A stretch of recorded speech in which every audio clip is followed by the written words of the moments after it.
Once a grand hotel, now a decrepit ruin, the Bates Hotel was rumored to be haunted by the ghost of a young woman who had died tragically in room 13. Despite the warnings, I booked the room for the night, thinking it would be an adventure. As soon as I entered the room, I felt an eerie presence, and the air turned icy cold. Suddenly, the door slammed shut, and I was trapped inside.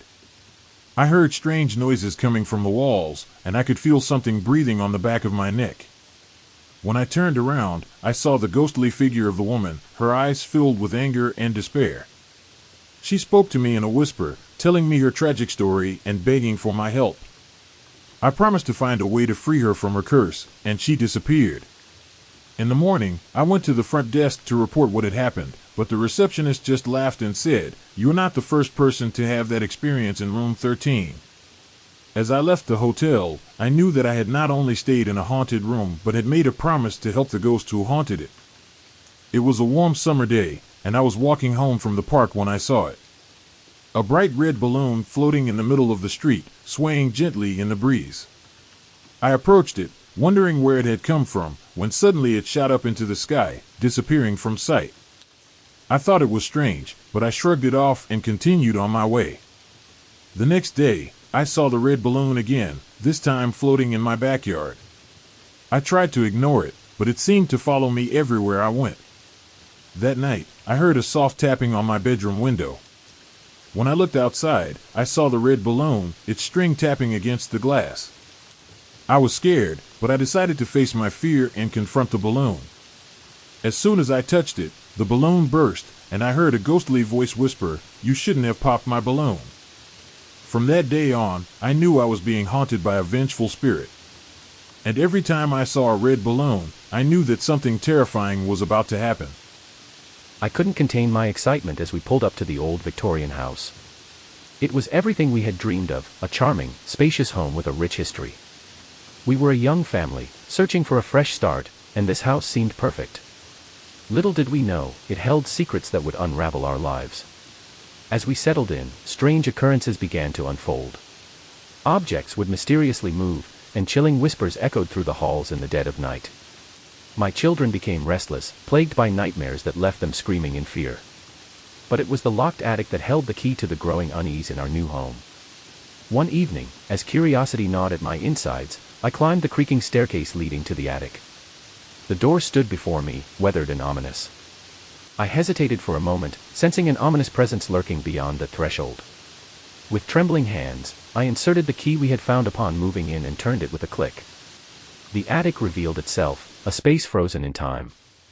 Dust danced in the dim light that filtered through the tiny windows. Old furniture draped in white sheets lined the walls, and an air of melancholy enveloped the room. But it was the portrait hanging above the fireplace that drew me in, an aged, faded image of a family, their eyes filled with sorrow and despair. As I gazed at the portrait, a shiver ran down my spine. I couldn't help but feel a connection, as if their pain was somehow intertwined with our own. That night, the atmosphere in the house grew heavier, and the paranormal occurrences intensified. Whispers filled the air, growing louder and more persistent. Shadows danced along the walls, their movement grotesque and unsettling. The once welcoming house now felt like a prison, trapping us in its clutches. My children became pale and withdrawn, their innocence tainted by fear. Desperate for answers, I delved deeper into the house's history. It was then that I discovered a tragic tale, a century-old tragedy that had unfolded within these very walls. A family had once lived here, their lives shattered by unspeakable grief. It was said that a malevolent force had consumed their souls, trapping them within the house for eternity. With newfound determination, I sought ways to free our family from this torment. Paranormal investigators were called, seances conducted, and blessings performed. But the presence in the attic grew stronger, feeding off our fear. It yearned to be released, to unleash its malevolence upon us. One fateful night, as we huddled together in fear, a terrifying realization dawned upon me. The key to our liberation lay within the portrait. I approached it cautiously, my heart pounding in my chest. The eyes of the family in the painting seemed to follow my every move. I whispered a plea for mercy, for release from this curse. As if in response, the portrait shook violently, the frame rattling against the wall. A gust of wind swept through the room, extinguishing the candles in a single breath. The atmosphere crackled with an otherworldly energy, and the family in the portrait began to fade, their expressions transforming from anguish to relief. In that moment, I understood. I held their salvation in my hands. With trembling fingers, I reached out and tore the portrait from its place. As the canvas ripped, a blinding light filled the attic, washing away the darkness that had plagued our lives. Silence settled upon the house, broken only by the sound of our ragged breaths. The haunting was over. We had set the spirits free, allowing them to find peace at last. We moved on from that old house, forever changed by the horrors we had faced. But I couldn't help but wonder, as we left the past behind, if someone else would stumble upon that Victorian house, unknowingly unlocking the attic's malevolent secret once more. The Whispering Escape Room, a gateway to darkness. As the group of friends entered the escape room, they were filled with excitement and anticipation. The room was dimly lit, with a single door leading in and no windows to the outside. The rules were simple. They had 1 hour to solve the puzzles and escape the room. If they didn't, they would be trapped inside forever. As they began to search the room for clues, they noticed something strange. The puzzles seemed to be unusually difficult, with no clear solution in sight. It was as if the room was designed to trap them inside. As the minutes ticked by, they became more and more panicked. They tried everything they could think of, but nothing seemed to work. The puzzles remained unsolved, and the door remained locked. Suddenly, they heard a voice over the intercom. "You have 10 minutes left," it said, "and then the game is over." The group started to panic, but then they heard something else, a faint whisper coming from the walls. It was almost too quiet to hear, but as they listened, they realized that it was a voice, and it was calling their names. As the whispers grew louder, they realized that they were not alone in the room. There was something else there with them, something dark and malevolent. They tried to escape, but the door was still locked, and the whispers continued to grow louder. They could hear footsteps in the hall outside, and the sound of someone breathing heavily. As they huddled together, waiting for the inevitable, they realized that they had been tricked. The escape room was not a game, but a trap designed to lure unsuspecting victims into its clutches. And now, as they waited for the end to come, they knew that they would never escape. They were trapped in the room, with no hope of rescue, and no way out.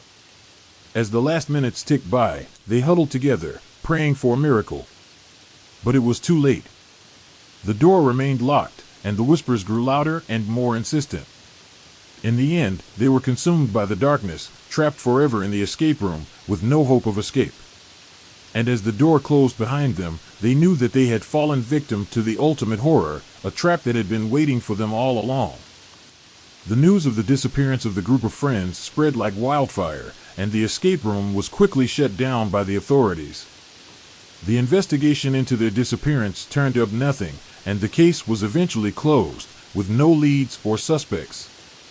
But rumors began to circulate about the escape room and the dark secrets that lay hidden within its walls. Some said that it was haunted by the spirits of its victims, while others claimed that it was cursed by an ancient evil. Despite the rumors, the escape room remained closed for years, until a new owner decided to reopen it, hoping to cash in on the legend and lure in thrill seekers and horror fans. But as soon as the first group entered the room, they knew that something was wrong. The puzzles were even more difficult than before, and the whispers were louder and more menacing. As they searched for a way out, they realized that the escape room was not just a game, but a gateway to something much darker and more terrifying. The whispers were the voices of the trapped spirits, calling out for help, and the puzzles were the keys to their salvation. But as they drew closer to the end, they realized that they were not alone. The malevolent presence that had trapped the first group was still there, lurking in the shadows, waiting for its next victim. They tried to escape, but the door was still locked, and the whispers grew louder and more insistent. They could feel the presence of the malevolent spirit closing in, and they knew that they were running out of time. In the end, only one of them managed to escape, emerging from the escape room with a look of horror on their face. They refused to speak of what had happened inside, and the escape room was closed down for good. But the legend lived on, and the whispers could still be heard, calling out from the darkness, warning others of the horror that lay hidden within the escape room. To whom it may concern. If you are reading this, it is for a good reason, I promise you. You didn't stumble upon this by accident. This isn't just a cool story I thought you should read. And no, I'm not trying to sell you anything. Nothing like that. Just know that it is for a damn good reason.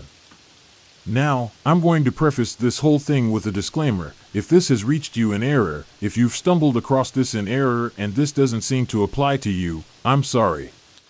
I really am. I didn't mean to bring this on you, because once you're in, you're in. Once you know, you know. This can't be undone. You're a little skeptical about the paranormal. You'll always say that you're a believer in it, but your mind is always trying to explain away whatever's been happening to you, even if the experiences seem to speak for themselves. I'm not going to go into the specifics of these experiences. You know what I'm talking about. This doubt is good. It's normal. It's the mind trying to keep you calm, keep you sane, and keep you living on as free from fear as possible. The mind is really good for that. The mind is really good for a lot of things. Remember that night you got into the car and it was raining? Do you remember that well?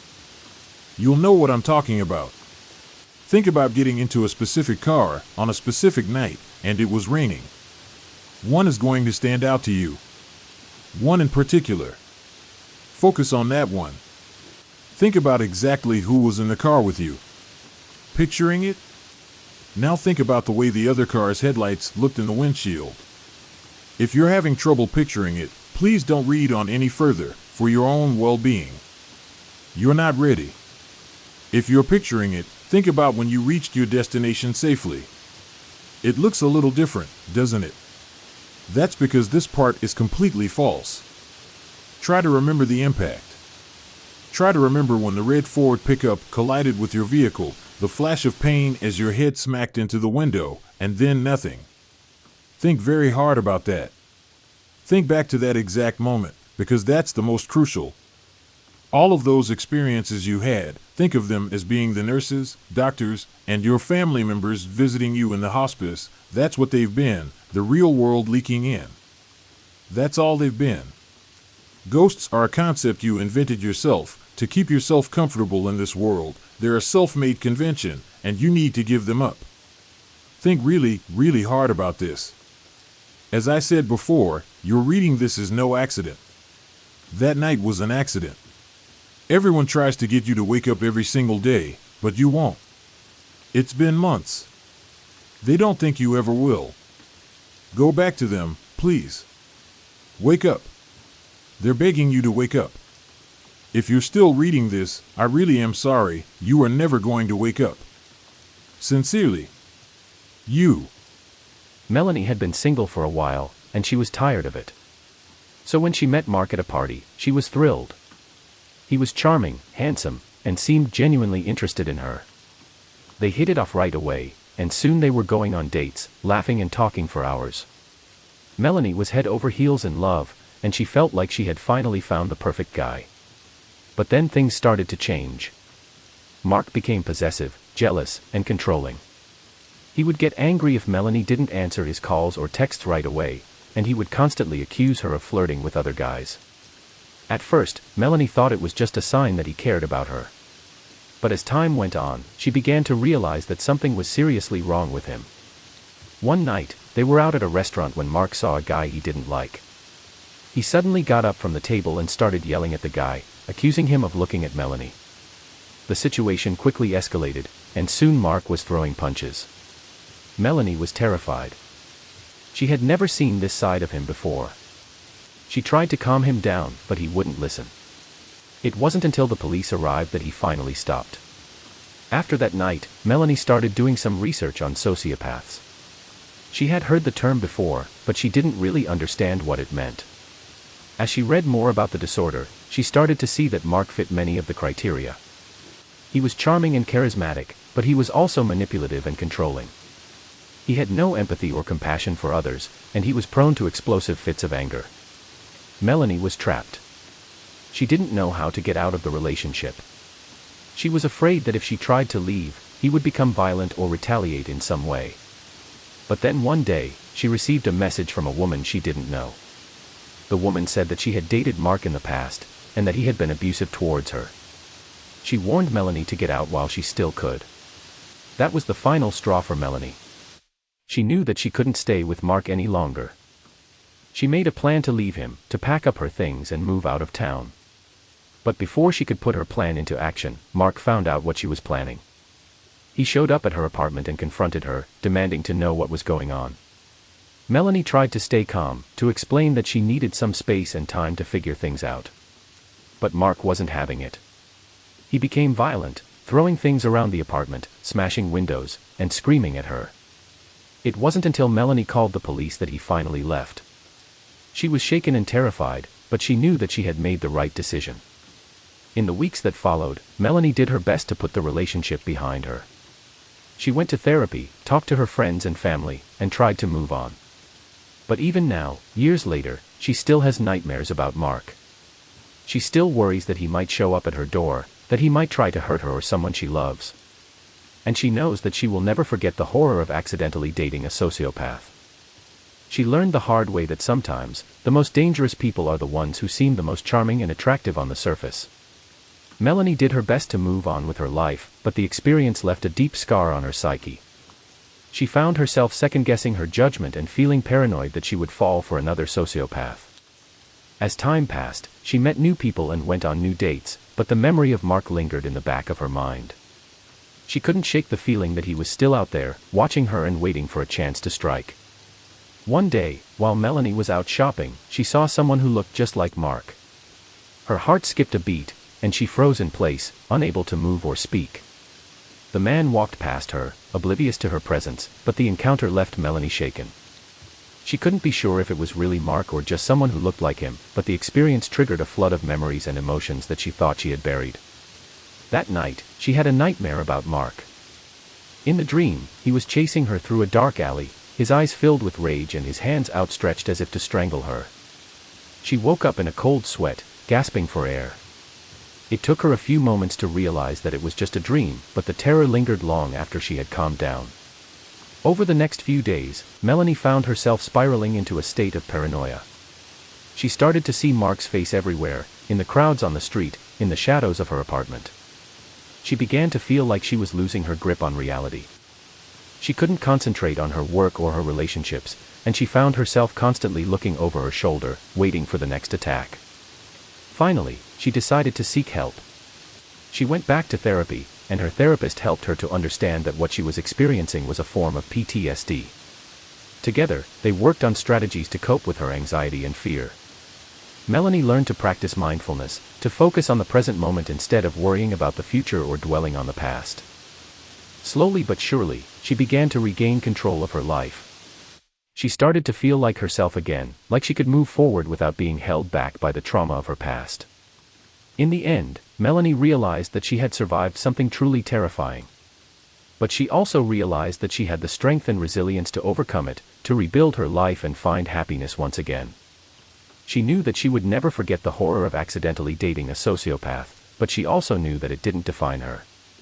She was more than her experiences, more than her fears and anxieties. And as she looked to the future, she knew that she was capable of anything she set her mind to, even in the face of the most unspeakable horrors. Despite her progress in therapy, Melanie still struggled with trust and relationships. She found it hard to let her guard down and be vulnerable with someone new. Eventually, she met someone who seemed different. His name was Alex, and he was kind, considerate, and attentive to her needs. Melanie was hesitant at first, but she found herself drawn to him and his easy charm. They went on dates, talked for hours, and laughed together. Melanie began to feel like she could trust him, that maybe she could open up again. But as time passed, Melanie started to notice small things that made her uneasy.